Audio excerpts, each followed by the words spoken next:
ओम शांति 13/10/2023। बाबा कहते हैं, मीठे बच्चे धीरज रखो। अब तुम्हारे दुख के दिन पूरे हुए, सुख के दिन आ रहे हैं।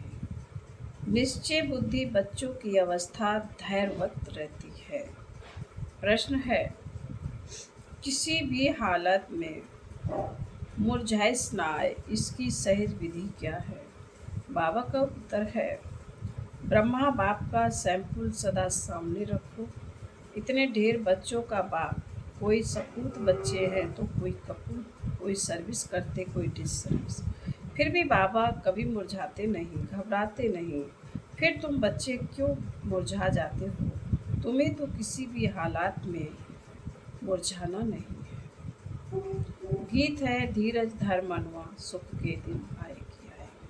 ओम शांति। धीरज धर मनवा मनुष्य को नहीं कहा जाता है, मन बुद्धि आत्मा में है।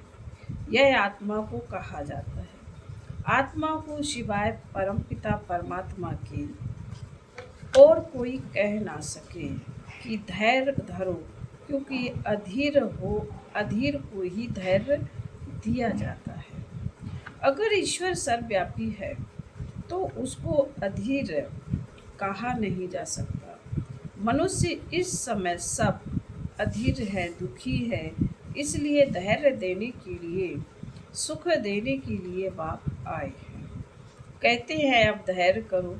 बाप के महावाक्य सिर्फ तुम्हारे लिए नहीं है, वास्तव में सारी दुनिया के लिए हैं।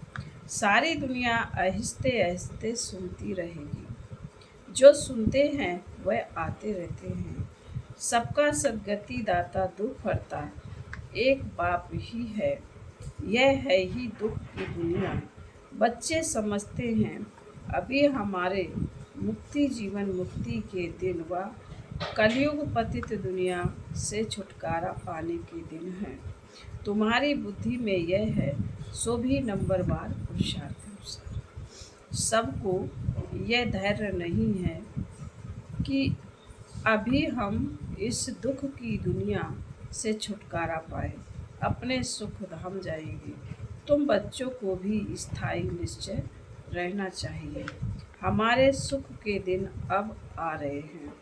अगर श्रीमत पर चलते रहेंगे तो इसमें आशीर्वाद व कृपा आदि की बात नहीं है। बाप बैठ पढ़ाते हैं, सहज स्वराज योग सिखलाते हैं। पढ़ाई को नॉलेज भी कहा जाता है। तुम बच्चों को श्रेष्ठ मत दे रहे हैं।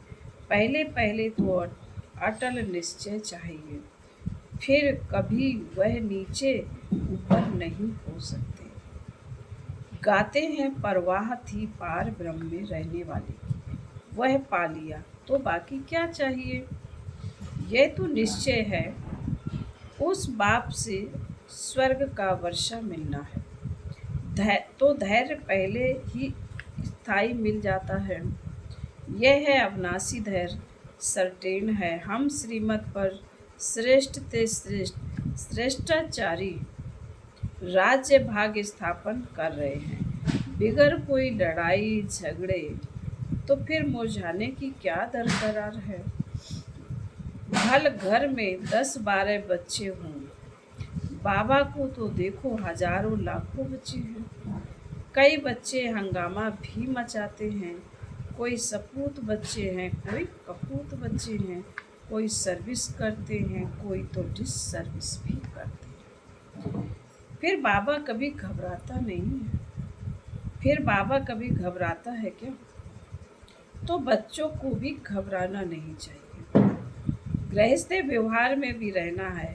एक तरफ है हठ योग कर्म संन्यास, दूसरा है बेहद का संन्यास। यह है राजयोग। तुम्हें गृहस्थ व्यवहार में रहते बाप से वर्षा पाना है, बहुत सहज है। अभी तो अपने सुख धाम के झाड़ दिखाई पड़ रहे हैं।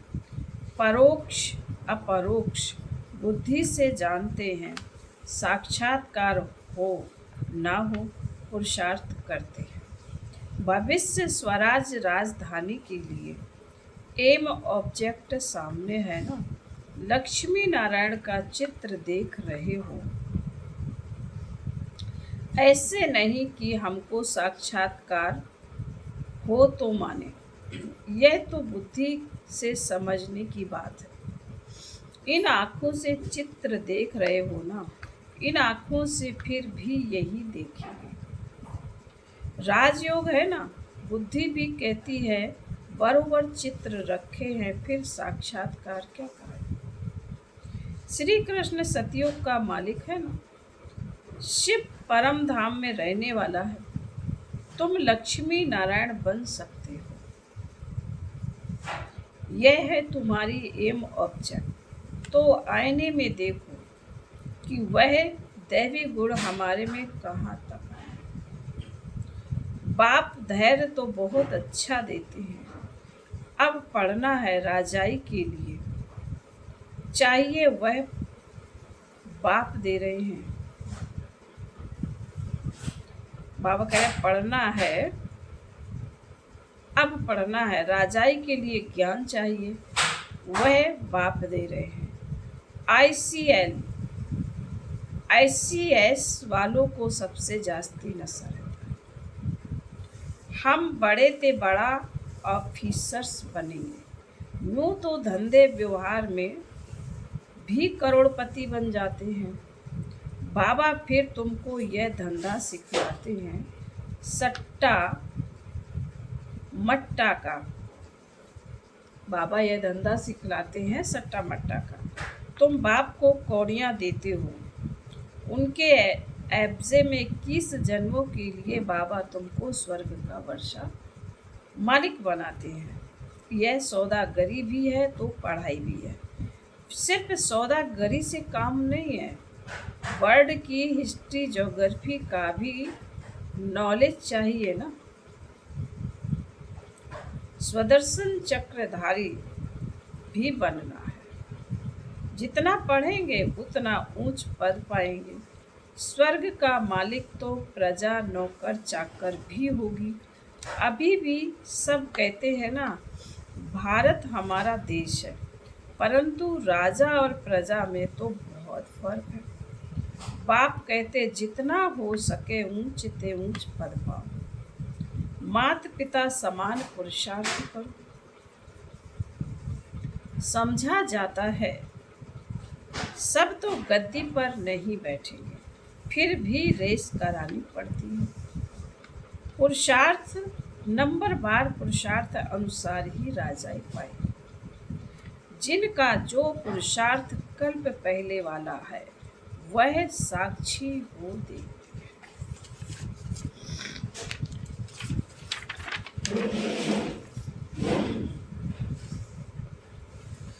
फिर किसी का पुरुषार्थ ठंडा देखते हैं तो तीव्र बनाया जाता है। तुम्हारा तो पुरुषार्थ बहुत ठंडा दिखाई पड़ता है। तुम्हारा ममत्व तो लगा हुआ है। ट्रस्टी बनाया फिर ममत्व तो क्यों। तुम श्रीमत पर चलो, पूछते हैं बाबा मकान बनाओ। बाबा कहते हाँ क्यों नहीं बनाओ, भला आराम से बैठो। बाकी थोड़े रोज यह छीछी दुनिया है, भला आराम करो। बच्चों आदि की शादी कराओ। बाप कोई पैसे नहीं लेते हैं, वह तो दाता है। शिव बाबा ने इस समय बच्चों के रहने के लिए यह मकान बनाया है। अपने रहने के लिए तो यह शरीर निमित्त बनाया है। जीव आत्माओं को तो जरूर रहने के लिए मकान चाहिए, तो तुम बच्चों के लिए बना रहे। बाबा भी इस मकान में बैठे हैं ना, यह तुम जानते हो। हमारा वह है आत्माओं का बाप और यह है शरीर का बाप। तुमको एडॉप्ट किया है, तुम हमारे बच्चे हो। मम्मा बाबा कहते हो ना, इसको गोद लेना कहा जाता है। प्रजापिता ब्रह्मा को इतने बच्चे हैं तो जरूर गोद के ही बच्चे होंगे। तुम बच्चों को एडॉप्ट करते हैं। सरस्वती भी बेटी है ना। बाबा कह रहे सरस्वती भी बेटी है ना। यह है बड़ी गुहा बात है समझने की। गीता भागवत आदि सुन, गीता भागवत आदि तो तुम भी पढ़ते हो, यह बाबा भी पढ़ा है, परंतु अब तो श्रीमत मिलती है ड्रामा अनुसार। जो कुछ कहा सो ड्रामा अनुसार, उसमें जरूर कल्याण ही होगा। नुकसान होता है उसमें भी कल्याण ही है। हर बात में कल्याण है। थैंक यू बाबा। सिर्फ बाबा है ही कल्याणकारी, उनकी मत अच्छी है। अगर उस पर कोई शंका रही तो श्रीमत पर ना चल, अपनी मत पर चलते हैं। इसमें धोखा खाएंगे फिर शिव बाबा क्या करेंगे। कदम कदम पर राय पूछना है, सुप्रीम पंडा तो बैठा है ना। बहुत बच्चे यह बात भूल जाते हैं क्योंकि योग में नहीं रहते हैं। योग अथवा याद को ही यात्रा कहा जाता है। याद नहीं करते तो समझें हम रेस्ट ले रहे हैं। यात्रा पर जाकर कोई रेस्ट लेते हैं। तुम भी अगर रेस्ट लेते हो, याद नहीं करते हो तो विकर्म भी विनाश नहीं हो और आगे भी नहीं पढ़ेंगे। याद नहीं करते तो नज़दीक नहीं आते, नज़दीक नहीं जाते, आत्मा थक जाती है, बाप को भूल जाती है। बाप कहते हैं तुम यात्रा पर चल रहे हो, रात को तुम रेस्ट लेते ही हो। ऐसे नहीं कि रात को तुम नींद में हो तो यात्रा पर भी हो, नहीं, वह रेस्ट है। जब जागते हो तब यात्रा पर हो। नींद में कोई विकर्म विनाश नहीं। बाकी हाँ दूसरे कोई विकर्म होते नहीं। तो बाप सभी बातें समझाते हैं, परंतु कोई अमल में भी जब लाए ढेर पॉइंट बतलाते रहते हैं, बैरिस्ट्री की पॉइंट्स तब बुद्धि में आती है जब वह बैरिस्ट्री पढ़ते हैं, डॉक्टरी व इंजीनियरिंग पढ़ते हैं, वह फिर वह डॉक्टर अथवा इंजीनियर आदि बनते हैं। जो जैसा कोर्स करते हैं वैसा बनते हैं। यहाँ तो एक ही कोर्स है। चलते चलो तुम्हारे सिर पर जन्म जन्मांतर के पापों का बोझा बहुत है, उनको विनाश करने का उपाय एक ही है, बाप को याद करना, नहीं तो पदभ्रष्ट हो पड़ेंगे। माला बनी हुई है ना, 9 लाख रत्नों का भी गायन है। यह कहाँ से आए तो मनुष्य नहीं जानते। 8 रत्न हैं जो रुद्र की माला बनती है। तो पुरुषार्थ अच्छा करना चाहिए। स्टूडेंट्स अच्छा पढ़ते हैं तो रजिस्टर से माँ बाप को भी पता लगता है। यहाँ तो बाप ही टीचर भी है तो वही जाने। तुम पढ़ते ही हो, बाप के पास रजिस्टर का भी उनको पता पड़ता है। तुम भी अपने रजिस्टर को समझ सकते हो। कहाँ तक हमारे में गुण है, मैं औरों को कहाँ तक आप समान बनाता हूँ। इतनी ताकत है। जो कोई सामने देखे उनको शरीर भुला दे। कहा जाता है हिम्मते मर्दा मरते खुदा। बाप बहुत मदद देते हैं, तुम भी मदद देते हो योग की। बाप को चाहिए ही पवित्रता की मदद। सारी पतित दुनिया को पावन बनाना है योग बल से। जितना जितना जो योग की मदद देंगे उतना बाबा खुश होंगे। यह बाबा के लिए मदद है, वह अपने लिए। तुम जितना पढ़ेंगे उतना ऊंच पद पाएंगे, जितना याद करेंगे उतना मुझे पवित्रता की मदद करेंगे। मैं आया हूँ पतित को पावन बनाने। पावन दुनिया के लिए पतित और पावन यहाँ बनते, यह तो है ही निराकारी। निराकारी दुनिया गाते भी हैं पतित पावन आओ, समझते नहीं कि पावन दुनिया किसको कहा जाता है। सीता को रावण की जेल से दुख से छुड़ाया तो फिर सुख चाहिए। औरों को शांति बहुत मिलती है, सुख थोड़ा मिलता है। तुमको सुख भी मिलता है तो दुख भी मिलता है।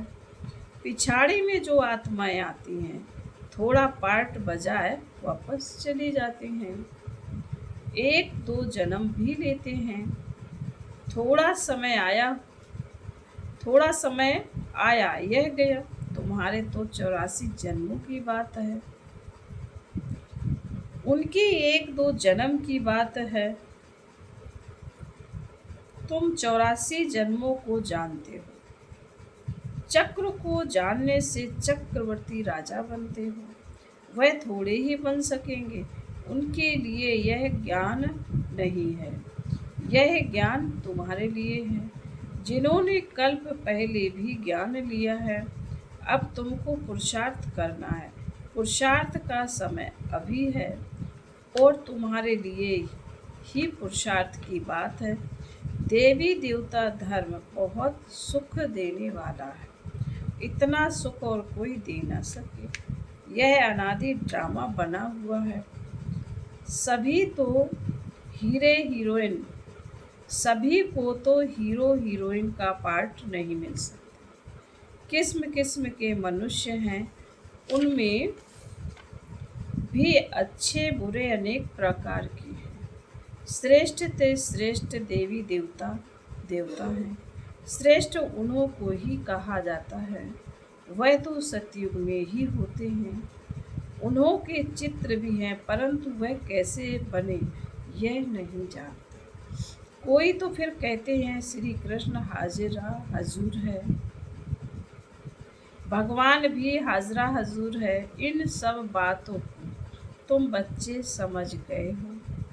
यह एम ऑब्जेक्ट बहुत अच्छी है, समझाने के लिए सबको निमंत्रण जरूर देना है। अखबार से सबको निमंत्रण मिल रहा है। अभी टॉकी, अभी बाकी टाइम बहुत थोड़ा है। अब तक बच्चे यात्रा करते करते थक जाते हैं तो बैठ जाते, माया के तूफान सहन नहीं कर सकते। युद्ध के मैदान में माया तो जरूर पड़ेगी, रुस्तम से रुस्तम होकर लड़ेगी। जोर से तूफान आएंगे, फिर कहते हैं जब से ज्ञान में आया हूँ तो विघ्न बहुत पड़े हैं, धंधे में भी घाटा हुआ है। बाबा कहते ऐसे मत समझो, ज्ञान में आए हैं तब विघ्न पड़ते हैं। यह तो दुनिया में होता ही रहता है, इनसे डरना नहीं है। कभी शुक्र की दशा, कभी राहु की, कभी किसी की दशा बैठती है। चलते चलते चलते भाव हो जाते हैं। राहु की दशा कड़ी होती है, माया खा जाती तो का काला बन जाते हैं। माया थप्पड़ लगाए एकदम मुँह काला मुँह कर देती है। माया की भी जीत होगी, सिर्फ बच्चों की जीत हो, फिर तो झट राजधानी स्थापन हो जाए। उस्ताद को भूल जाते हैं तो माया थप्पड़ मारती है। ऐसे रूहानी साजन को सजनी भूल जाती है, यह भी वंडर है ना। फिर बाबा बोले अच्छा, मीठे मीठे शिकील दे बच्चों प्रति माता पिता बाप दादा का याद प्यार। और गुड मॉर्निंग, रूहानी बाप की रूहानी बच्चों को नमस्ते। हम रूहानी बच्चों की रूहानी माता पिता बाप दादा को याद प्यार। गुड मॉर्निंग और नमस्ते नमस्ते नमस्ते। ओम शांति। धारणा के लिए मुख्य सार बाबा ने पहले पॉइंट में कहा है, योग बल से पतित दुनिया को पावन बनाने में बाप का मददगार बनना है। याद की यात्रा में रेस्ट नहीं लेनी है। ऐसी याद हो जो सामने वाला अपना शरीर भी भूल जाए। नंबर 2, श्रीमत में कभी भी शंका उठाकर अपनी मनमत नहीं चलानी है। हर बात में राय लेते उसमें अपना कल्याण समझ कर चलना है। आज का वरदान है, सहयोग की शुभ भावना द्वारा रूहानी वायुमंडल बनाने वाले मास्टर दाता। जैसे प्रकृति अपने वायुमंडल में प्रभाव का अनुभव कराती है, कभी गर्मी कभी सर्दी, ऐसे आप प्रकृति जी सदा सहयोगी आत्माएं अपनी शुभ भावनाओं द्वारा रूहानी वायुमंडल बनाने में सहयोगी बनो। वह ऐसा करता है, यह नहीं सोचो कैसा भी वायुमंडल है, व्यक्ति है, मुझे सहयोग देना है। दाता के बच्चे सदा देते हैं, तो चाहे मनसा से सहयोगी बनो, चाहे वाचा से, चाहे संबंध संपर्क द्वारा, लेकिन लक्ष्य हो सहयोगी जरूर बनना है। आज का स्लोगन है, इच्छा मात्रम अविद्या, की स्थिति द्वारा सर्व की इच्छाओं को पूर्ण करना ही कामधेनु बनना है। ओम शांति।